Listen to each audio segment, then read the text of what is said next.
السلام علیکم ورحمة الله. په دې هیله چې ټول به جوړ او روغ یاست. نن به زموږ ستاسو موضوع انشاءالله بریک کې په بریک کې اوله موضوع موږ تاسو پیج بریک لرو. پیج بریک مو مخکې په انسرټ کې هم تکرار کړی وو. کله چې موږ تاسو کلیک کړو نو موږ تاسو ته په صفحه پر دوه برخو وویشي او د یوې صفحې خط به راته په دوو صفحو کې راولي. همداسې له پیج وروسته موږ تاسو کالم بریک لرو. که چیرې موږ تاسو راسو دا خط ټولو کالمونو ته وویشو، دلته راسو ورته کلیک وکړو چې دا خط دې دوه کالمه شي. نو اوس زه دا کالم تر هغه وخته پورې نه شم پرېښودلی تر څو چې دا کالم پای ته نه وي شوی نه وي، ځکه هر وخت زه انټر وکلیک کوم نو کالم لاندې ځي. زه غواړم چې دوهم نوی کالم شروع کړم، دا پر دې ځای پرېږدم. نو موږ تاسې بریک ته راځو، په بریک کې کالم ورباندې کلیک کوو. کله چې مو کلیک کړئ موږ تاسې ته کالم بریک شو، همداسې کالم یوه بلې خوا ته راغلی. او که چیرې غواړئ چې کالم د پیج په شان باندې بریک کړئ نو خطه په منځ کې کلیک کوو او بیا بریک ورباندې کلیک کوو. نیمه خط به په یوه کالم کې پاتې شي او نیمه خط به بل کالم ته انتقال شي. همداسې له دې وروسته موږ تاسې بل ټیکسټ راپینګ لرو. دا بیا جمله یا کوم پاراګراف څه دی دا راته ماته موږ تاسې فرض کړئ دلته احمد لیکلی دی، اوس یې انټر ووهو، دلته چې بل نوم ورسره لیکو نو موږ تاسې ته د هغه نامه د سر توری یم کمپیوټر په اتومات شکل سره غټوي، ځکه دا نوی پاراګراف دی. زه غواړم چې پاراګراف دې نه شي شروع، نو موږ تاسې بیا راځو ټیکسټ راپینګ ورباندې کلیک کوو. کله چې مو کلیک کړئ نو نه بیا هغه پاراګراف په غوندې فاصله یي او نه بیا د سر توری غټېږي، موږ تاسې ته به همغسې ولیکل شي. یعنې کله موږ غواړو چې جمله دې له سره شروع کړو خو پاراګراف دې نه شي شروع، نو موږ تاسې بیا له ټیکسټ راپینګ څخه استفاده کوو. همداسې له دې وروسته موږ تاسې سیکشن بریک هم لرو. کتاب پر فصلونو وویشو، ټول کتاب سره جلا کړو. پیج بریک کې مو یوه صفحه سره جلا کوله، په کالم بریک کې مو یو کالم سره جلا کوئ، په ټیکسټ راپینګ کې مو یو پاراګراف سره جلا کوئ او په سیکشن کې بیا موږ تاسې کولی شو یو کتاب سره جلا کړو، په مختلفو فصلونو باندې وویشو. زه نیکسټ پیج ورته کلیک کوم، اوس راتلونکې صفحه د کتاب بل سیکشن شو. دې ځای کې به تاسې ته معلومیږي چې دلته سیکشن 2 دی او هغه مخکینی وته چې ورسم اوس دلته سیکشن 1 شو. پورته د کتاب اول فصل شو، اوس هغلته خط ډیریږي او په اول فصل کې حساب وي او لاندې په دویم فصل کې حساب وي.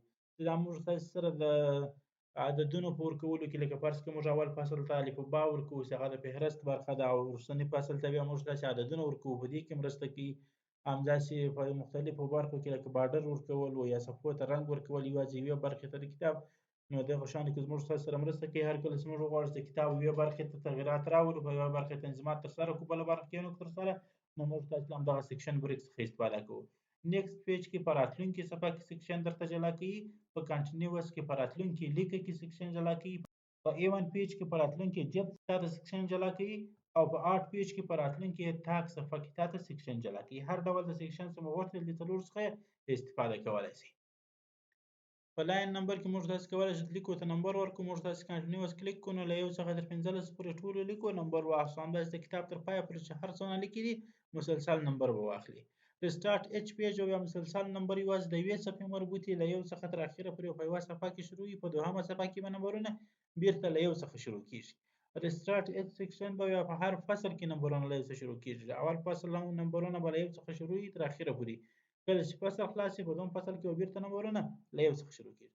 سرپریز کرنٹ پاراګراف او یا پاراګراف صرف نظر درته وګرځي، چې مو دا ټیک مارک کړئ دا پاراګراف یې صرف نظر وګرځوئ، عددونه یې ایسته کړو، دلته 3 نمبر دی او لاندې 4 نمبر دی، په منځ کې دا پاراګراف چې دا ایسته کوئ صرف نظر یې وګرځوئ. بیرته راځئ دا ټیک مارک ایسته کوو، ټیک مارک ایسته کړو، بیرته په هماغه پاراګراف ته هم عددونه ورسره ورکړي. همداسې لاین نمبرینګ اپشن ده، دلته موږ تاسې راشو بیا به دلته بیا لاین نمبر ته راشئ. دلته چې کله رالاست نو دلته تاسې کولی شئ چې دا نمبرونه دې له څو څخه شروع شي. زه هم له همدغه یو څخه صحیح دي له خطه څخه فاصله هم ورته انتخابوو او ورته وایو چې دا نمبرونه فرض کړئ موږ ته دې پر 5 عدده باندې شمار شي. نور هغه رسټارټ اچ پیج په هره صفحه کې له یو څخه شروع شي، په هره برخه کې یا فصل کې او ټول د جاري همغه خبره ده چې مخکې مو کوله.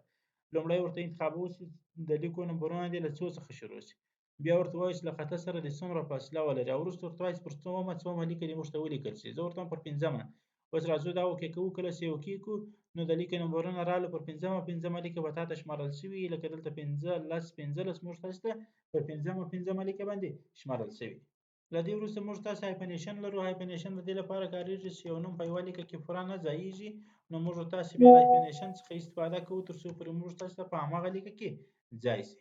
موږ تاسو راځو د افغان ما ولیکئ خو دلته نه ځایېږي، نو زه راځم دلته هایپنیشن ورباندې کلیک کوم او اټومیټیک کلیک کوم. کله چې ما دا کلیک کړئ نو موږ تاسو ته به هایپنیشن هماغسې جوړ شي. اف یې لوړ پرېښوئ او نور حروف یې لاندې راوخیست. هایپنیشن وایم همدغه ته چې دا لیکه کې چې کوم حروف ځایېږي د یو لغت څخه هغه لوړ ولیکي، بیا د هایپن علامه ورکړي او وروسته نور لغات لاندې ولیکئ او که هایبرنیشن نه وي نو بیا به ساده ټول لغات لاندې راشو کېږي که لغات ځای دی ځای به شي که نه ځای دی ټول لغات به لاندې درته راشوه شي. مینول کې هم ته کولی شې په خپله خوښه انتخاب کړې مینول به ورباندې انتخاب کړو اوس د کوم ډول خوښ دی نو هغه ډول به له دې ځایه ورته انتخاب کړې فرض کړه زه وایم دا جي او ایچ ډي هم لوړ پاتې شي یس به ورباندې کلیک کوم نو موږ تاسو ته به هماغسې جوړ شي ای اف جي ایچ لوړ پاتې شو او پاتې حروف یې لاندې راته راغلل. نو په لیفټ کې کولی شو دا خط چې دی چپه طرف ته فاصله ورسره زیاته کړو همداسې په رایټ کې کولی شو راسته طرف ته فاصله ورسره زیاته کړو څنګه چې مو غوښتل له هغو خوا یې راکمولی شي.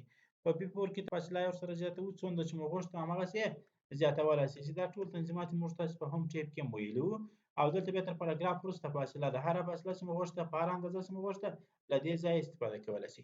له فاصلو څخه وروسته دلته موږ تاسې پوزیشن و رب ټکسټ یا داسې نور موضوعات لرو چې دا ټول هم په شیپ و پکچر و سمارټ آرټ و چارټ و په دې ټولو موضوعاتو کې راته راغلي وو انشاءالله کار مو ورباندې کړی ده نو دا د اوس لپاره صرف نظر ګرځوو او پر دې باندې کار نه کوو انشاءالله که مو چیرې ضرورت و هماغه ویډیوګانې ورسره وګورئ تر څو سر مو ورباندې خلاص شي.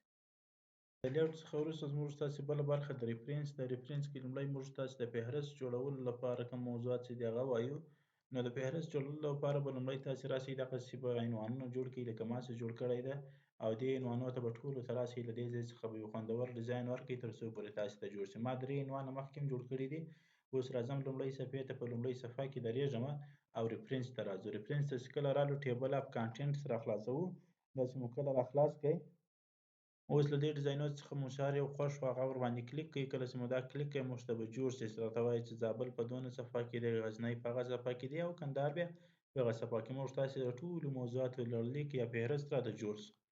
د فهرست نور تنظیمات هم کولی شو موږ تاسې به راشو دلته کاسټم ټیبل اف کانټینټس ته دا به ورباندې کلیک کړو لومړی موږ ته وایي شو پیج نمبر د صفحو نمبر د ښکارېږي که یا دې ځای کې به تاسو ته ښکارېږي که چېرې دا ټیک مارک ایسته کړم د صفحو نمبر له منځه ځي او که دا بیرته ټیک مارک کړم د صفحو نمبر راته ښکارېږي. همداسې د صفحو د نمبر او د هیډینګ ترمنځ چې دا کمې لیکې دي یا دا ټکي دي همدغه یې که دي نه وي همداسې دلته ډولونه دي کوم ډول چې مو په کار وي نو هغه به ورباندې کلیک کړئ تر څو پورې بیا تاسو ته په هغه شکل سره وښودل شي. نور د دې فهرست ډولونه په دې ځای کې موږ تاسو لرو کوم ډول د فهرست چې مو خوښ و هماغه انتخابولی شئ له دې ځای څخه دا ډولونه وګورئ هر ډول چې تاسو ته مناسب ښکارېدی هماغه ډول انتخاب کړئ تر څو پورې هغه رقم راشي. لیول بیا یوازې دلته د ښودلو لپاره دی ستاسو څو لیولونه څو مثالونه وښودل شي تر څو پورې تا ته معلوم وي ورسره. یوز هایپرلینک که چیرې انتخاب یې بیا موږ تاسې کله دلته فهرست جوړ کړئ او پر فهرست باندې مو له کنټرول سره کلیک وکوئ فرض کړه زما د کندهار موضوع په کار د کنټرول نظم کلیک ورباندې کوم نو تاسې به ډایرکټ همغه موضوع ته رسئ خو که چیرې دا د هایپرلینک ټیک مارک نه وي لګېدلی بیا تاسو دې موضوع ته نه رسئ او بیا تاسو ته کار نه کوي. دا ټیک مارک زه ایسته کوم اوکې کوم یې کله چې مو اوکې کړئ اوس چې زه هر څو ځله دلته کلیک ورباندې وکوم نو موږ تاسې همغه موضوع ته نه رسئ ځکه زموږ تاسې هایپرلینک چې و دا ورباندې غیر فعال شو. بیرته دا ورسره ټیک مارک کوم وروسته موږ تاسې موډیفای ته راځو. موډیفای کې به یو ځل بیا موډیفای ته راشو دلته موږ تاسې ځینې نور تنظیمات کولی شو څنګه چې مو په هیډینګ کې ویلي وو هماغسې تنظیمات کولی شو څنګه خط چې مو خوښ و هماغه خط به انتخاب کړئ له دې ځای څخه بیا اندازه ورته انتخاب کړئ همداسې بولډ ایټالیکس ټول انشاءالله تکراري اسانه موضوعات دي هر ډول چې مو خوښ و هماغسې به ورته انتخاب کړئ د صفحې په کوم ځای کې دې راشي د خط سره د فاصلې څومره شي ټول څه چې مو انتخاب وګورئ په هیډینګ سټایل کې موږ تاسې ویلي وو په هم ټیپ کې انشاءالله ټول هماغه تنظیمات چې جوړ مو کړئ اوکې به کوئ دا به هم اوکې کړئ او بیا یې پسې اوکې کړئ کله چې مو اوکې کړئ تاسو ته په همغه اندازه باندې په همغه ډول کې فهرست درته جوړ شي.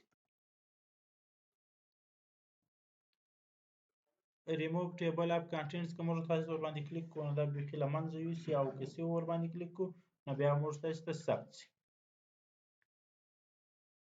هر ټکسټ کې کولی شئ یو خط ورسره اضافه کړو فرض کړئ موږ تاسو دلته یو عنوان بل هم جوړ کړی ده نو دغه عنوان چې موږ تاسو جوړ کړو دا ورسره اضافه کولی شئ. زه هلمند ورسره لیکم تر څو پورې دا عنوان هم بیا موږ تاسو ته اضافه کړو دا انتخابوو کله چې مو انتخاب کړئ اډ ټکسټ ته راځو په دې لیولونو کې چې مو هر یو کلیک کوئ فرق نه کوي یو ورباندې کلیک کړئ ډایرکټ به ډیزاین هم واخلي او زموږ ستاسو په ټیبل کې هم راشي. موږ تاسو کله ټیبل ته رالو اوس بیا اپډیټ کړو اپډیټ دوه ډوله موږ تاسو لرو یو اپډیټ پیج نمبر اونلی دا یوازې د صفحو نمبر تغییروي که ستا په عنوانونو کې تغییر راغلی عنوان دې له یوې صفحې څخه بلې صفحې ته انتقال کړی نو یوازې همغه نمبر ورته تغییر او بل اپډیټ انټایر ټیبل انټایر ټیبل کې نو ټول تغییرات راثبتوي. موږ تاسو به اوکې کړو کله چې مو اوکې کړئ نو هغه د هلمند کوم عنوان چې هغه هم ډایرکټ موږ تاسو ته دې ځای ته راغلی او موږ تاسو ته جوړ دې ځای باندې پای ته رسوو تر بیا بلې ویډیو هم پر الله سپارم ښې چارې